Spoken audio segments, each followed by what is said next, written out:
Sup guys, I assume you've all noticed that in the current market DDR4 has gone completely insane pricing wise, given it's an older platform. So in 2026, what can we build for 250 quid that can actually play games? Anyway, let's roll that intro and find out.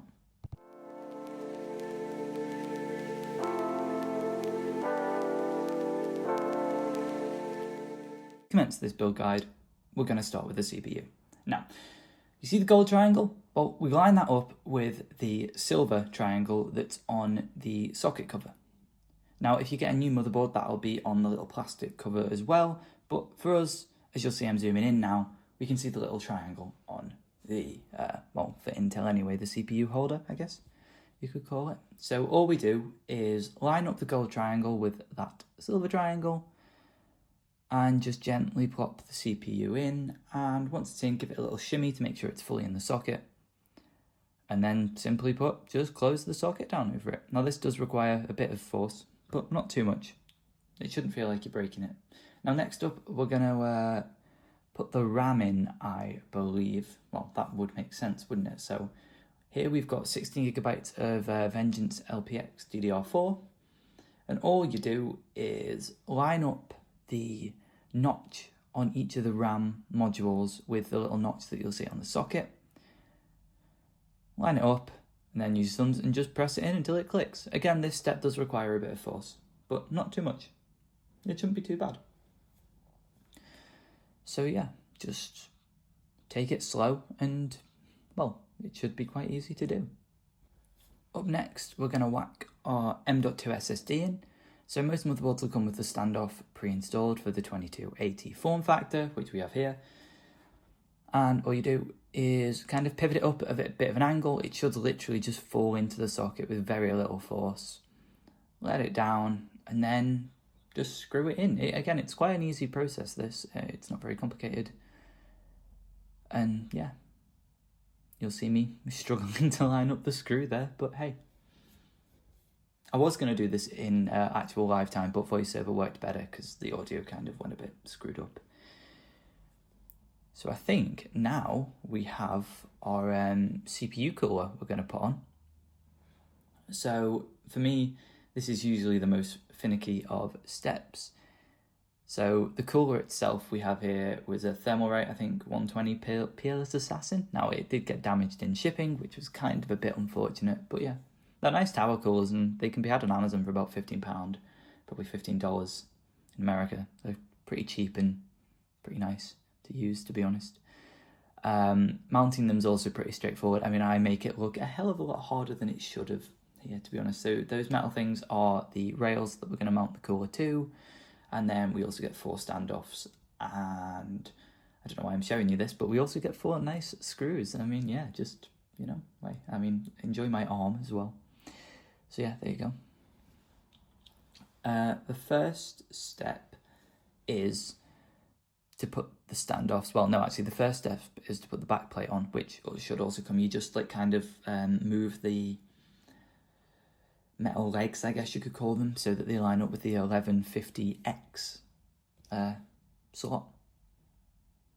So yeah, well, slot socket. Anyway, yeah, standoffs go on over the metal nubbins that come through the motherboard, and then quite simply we just line up the 2 rails with them and screw them down. Now in the video I kind of make this look more awkward than it should be, but if you've got better hand-eye coordination than well, I don't know, a rock, this should be a pretty easy step, to be honest. It's quite straightforward. I think it's more just like nerves and stuff regarding building, especially if it's your first build.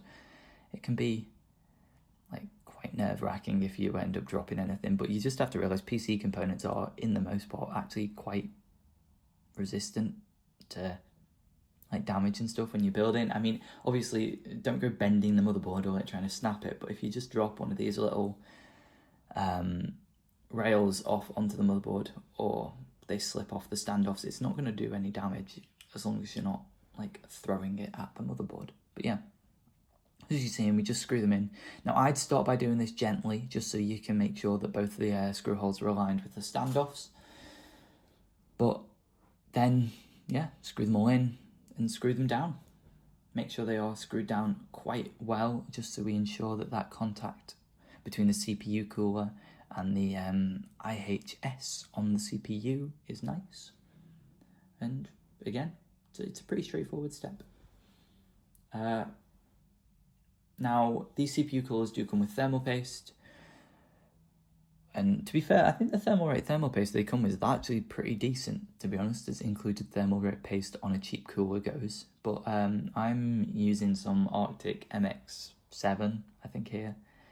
A pretty nice budget, but like high-ish performance CPU cooler. No, the thermal paste. So we just put a little P size on the IHS. Now, I don't want to start internet warfare by saying different methods, but the P seems to be quite popular. So especially on these older Intel chips that aren't too big, just a P. Make sure you peel off the cover, and then quite simply line up the two screws with the screws on the rails and press down and screw in. Now, my cooler got bent, I think, in shipping, or something happened, because one of the screws went in quite nicely, and then the other one would not go in. I mean, it did go in after like properly forcing it down on the motherboard, but I wouldn't really recommend doing that. And to be honest, I don't know how the hell this cooler got relatively badly damaged. I mean, it was in a nice foam box. It must have probably been a factory defect. So yeah, you see me here just literally trying to force it in. But again, for most coolers, this step is quite nice. And if you're just using like the Intel stock coolers with your CPU, that's literally just 4 knobs that you press down into the motherboard. It's a really quite simple process, to be honest, to get them all lined up. So yeah, now again here, screw them in lightly to start with, and then once you've got everything lined up, screw them down quite firmly, because again, we want to make sure we've got pretty good contact with the IHS and the bottom of the CPU cooler. Yeah, that's pretty much a wrap on installing the actual CPU cooler. Now all we need to do, after you've screwed in and made sure, as I am, yes, in fact you can see it is a bit bent there, to be fair, unfortunately, but hey, it does work. I mean, anyway, fan time. Now, yeah, you grab the metal, they're kind of springy actually, little metal springs. I'm gonna call them metal springs. They're not springs, but you know, and just clip them onto the screw holes that you normally put screws in, and essentially just align it so cable management can be done and you can hide the cables away. That's what I do here. I figure out that I put the clips on the wrong way round, so we re-put them on. And yeah, this was actually quite a nice cooler to install as coolers go. Now, I was doing this slowly and trying to maneuver around a camera, which was not fun, but hey, I hope this is semi-useful. But yeah, so you literally just clip it in. For some coolers, this can require quite a bit of force, but this Thermalrate one, it kind of just slipped straight on. I was trying to get it so that the cooler would be, well, the fan would be flush with the cooler, but it didn't quite work out because of the RAM being a bit taller than I was expecting, but hey. So we take our CPU cooler power connector, CPU fan power connector, stuff in the wire under the cooler, cable management, hey, 101. And then we're just left with this RGB header, but we don't actually have any connectors on the motherboard for that, which is kind of unfortunate, to be honest. And yeah, you've installed your CPU cooler, and at this point, to be honest, the motherboard is pretty much done. You've basically done everything you need to here, I can't lie. So now, basically it's time to go grab your case, grab your power supply, and get to the fun bit, because the build starts coming together. So yeah, I'll see you once I've got the case out. Now, we've got a case, and most cases will come with the standoffs for the motherboard pre-installed. Now, here, as you'll see in a split second, I'm just showing you which screw to use. So these are usually the smaller screws with the like little almost plateau around the outside. So just make sure you use the right one, because you can end up threading the standoffs in the case, and that can, you can end up not actually being able to get the motherboard out of the case, which is a bit inconvenient if you ever want to change motherboard, but yeah. So I didn't have an I/O shield either for this motherboard. So if you have one of them, this is where now you'd want to clip it into the little gap you're seeing under the fan. And yeah, so we grab the motherboard, we put it in, slot it in. Don't drag this around on the standoffs, by the way. Don't do that. You don't want big scratches going out the back of your motherboard. Now at this point I realise we are missing a standoff, so I just take it out and grab a standoff. Now these are quite easy to screw in. If you're like me, just use your hand apparently. But if you can, some screwdrivers will come with an attachment. I didn't have one of these at hand, but they'll basically be able to cup over the top of the standoff, and then you can just tighten up the standoff properly. Because sometimes if you only do it hand tight, when you go to unscrew the screw after like a couple of years of it being in the case, the standoff will come off with the screw. I mean, it's not that big an issue. You can just take it off, but it can be a bit of a pain. Anyway, now up next, literally we're just going to screw the screws in. Every standoff gets a screw. I mean, if you're doing the lazy method, basically one standoff, one screw at the top, and then a couple of screws around the GPU, because, well, that's where we need some support if we're putting the GPU in. Up next, I like to try and do the front panel connectors, just while we don't have the power supply in, it just makes it that bit easier cable management wise. So the USB 3 header I've already put in here, but it's quite a simple case of just grabbing the 3 or 4 front panel connectors that you'll have running off the case. So your USB 2, your HD audio, your USB 3 normally. You might have a USB-C, depending on how new your case is, and then your front panel connectors themselves. These are relatively easy to cable management. To cable management? What am I saying? To cable manage. Literally just, find the nearest hole to them in the case, essentially, and then make the cable pretty much as tight as it'll go.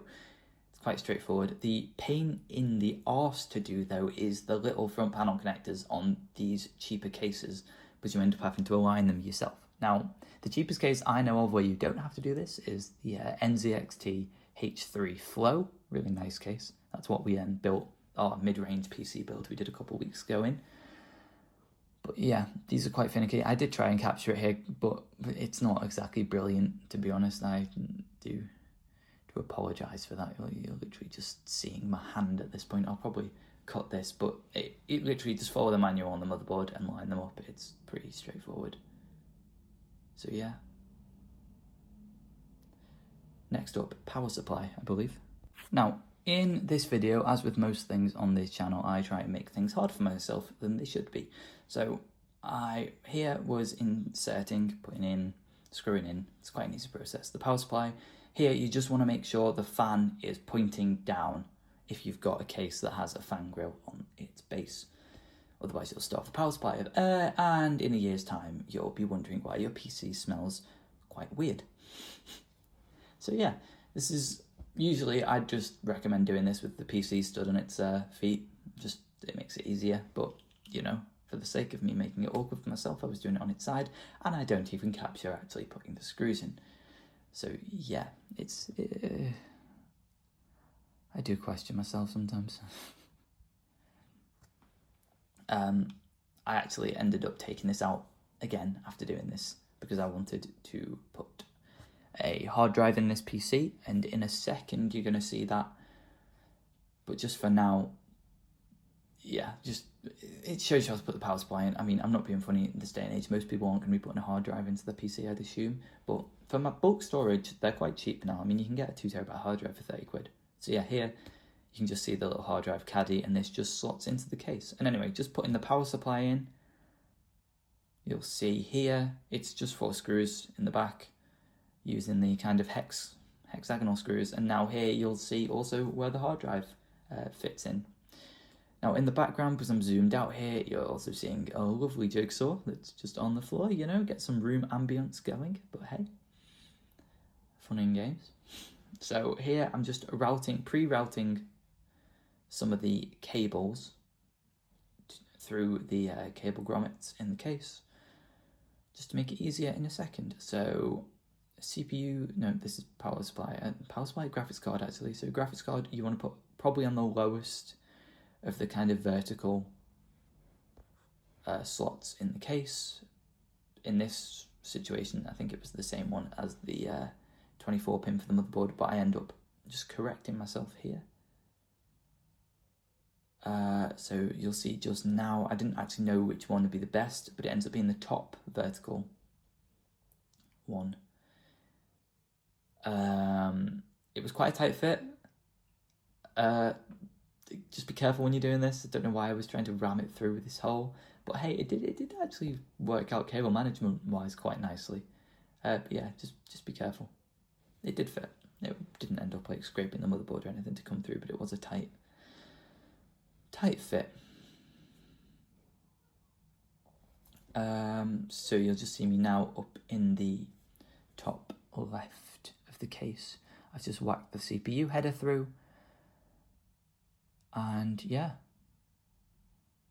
these are SATA cables. Now they're for power. You want to plug them in to your hard drive if you've got one, your SSD if it's a SATA SSD, and also for this case specifically, the fans run off SATA power, which isn't great for noise because they kind of just run at the same speed constantly. But you know, for the sake of only having one chassis fan header on our motherboard, it was kind of a godsend, to be fair.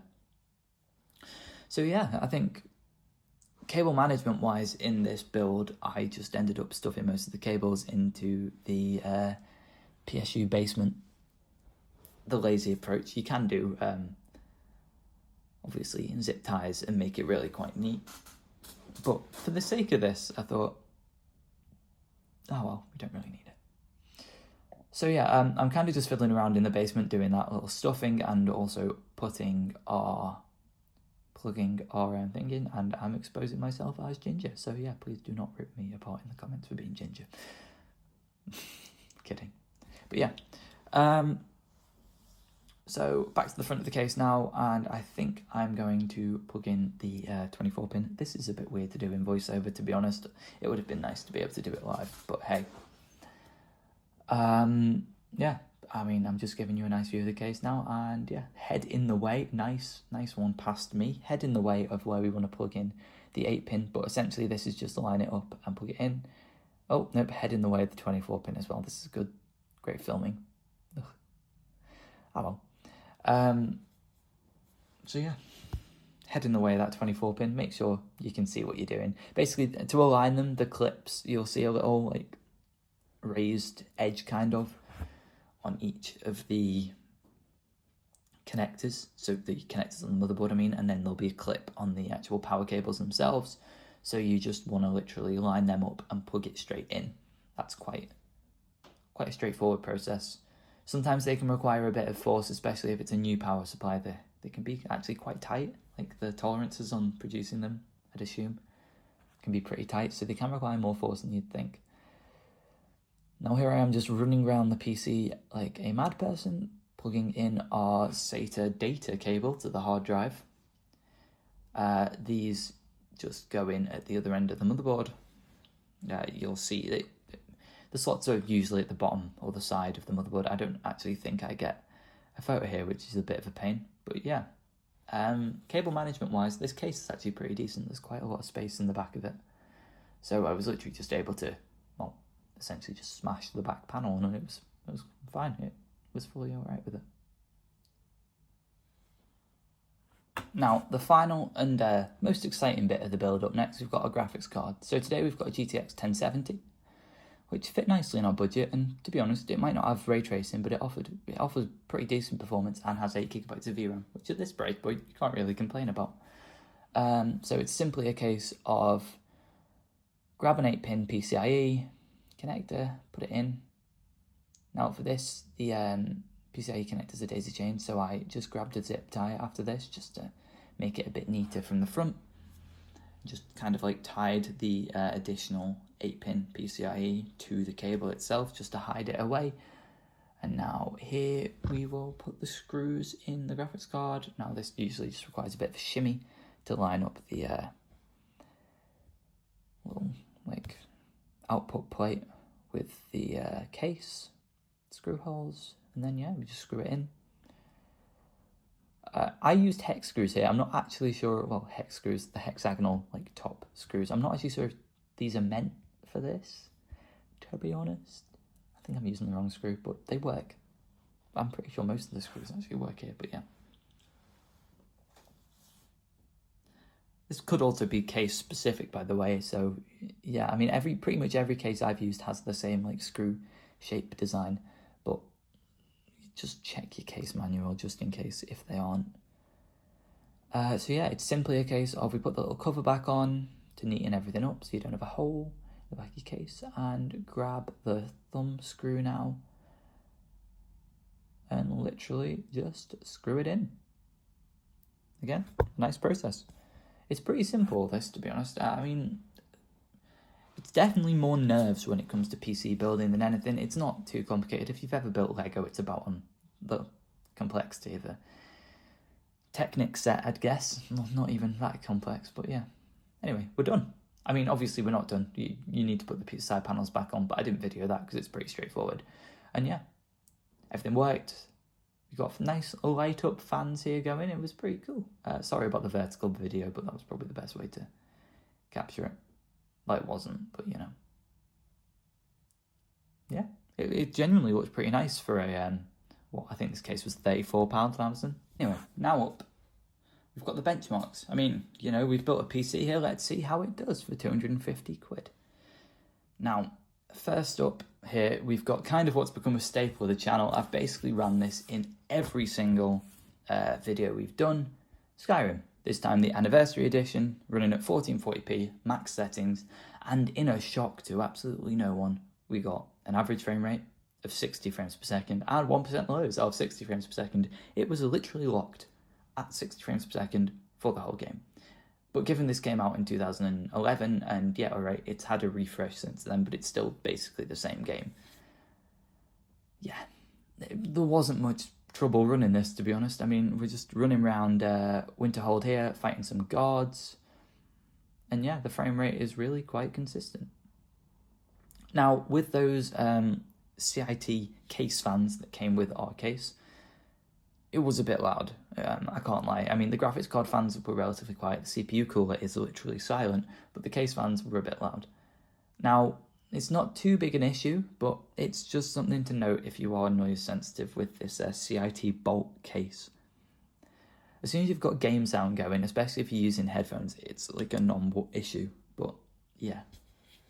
The PC was running pretty cool anyway. I mean, I'm not talking about Skyrim here, I'm talking about the other games we have coming up, but yeah, it was, of course it was good performance here. I mean, it's Skyrim. Yeah, okay, it's the anniversary edition, and I think I've got a couple mods going too, but it should be running well. I mean, again, this game is getting on for 15 years old now, which, wow, it really is old.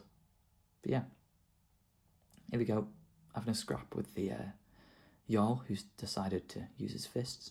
Interesting approach to a fight. But yeah, that's Skyrim done for you, I think. I mean, good performance. It should be. Now, here in The Last of Us, at 1080p medium settings, we got an average frame rate of 68 FPS and 1% lows of 35. Now, the footage you're seeing here was actually taken before the shaders finished loading.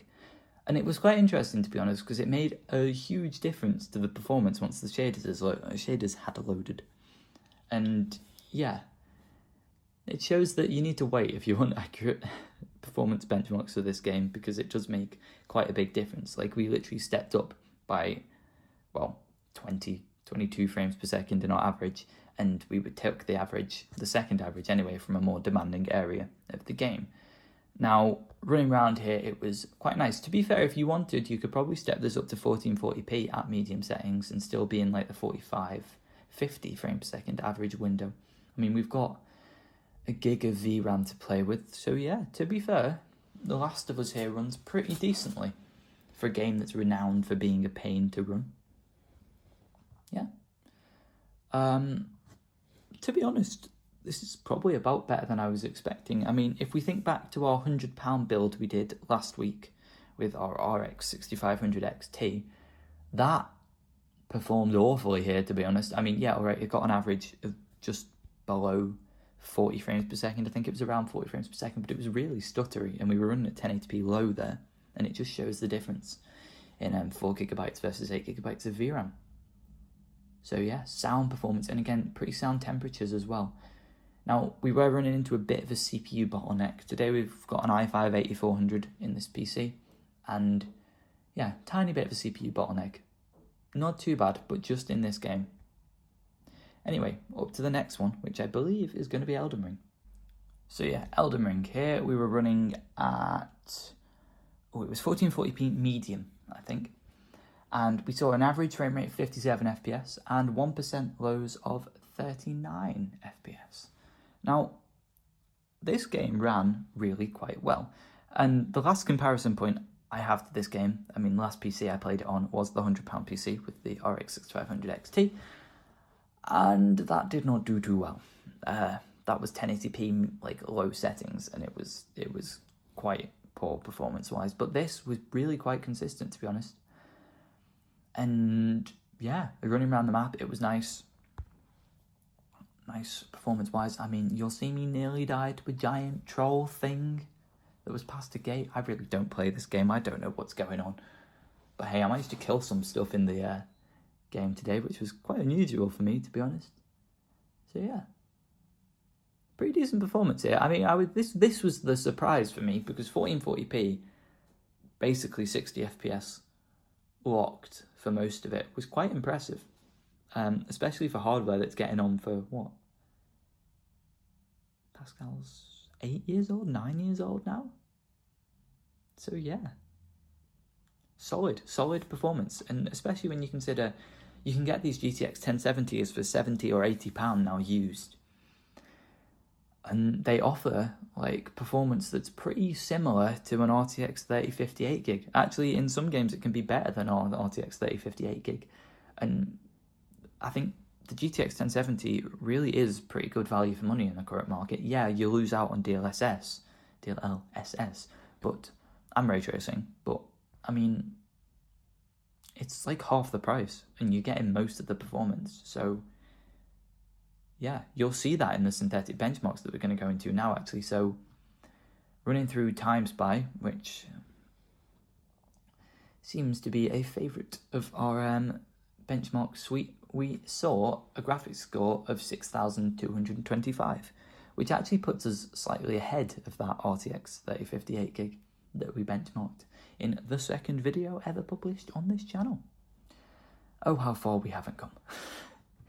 So yeah, next up we ran Firestrike as well, and this was, again, pretty similar performance to that RTX 3050, 8GB. We saw 18,552 points here.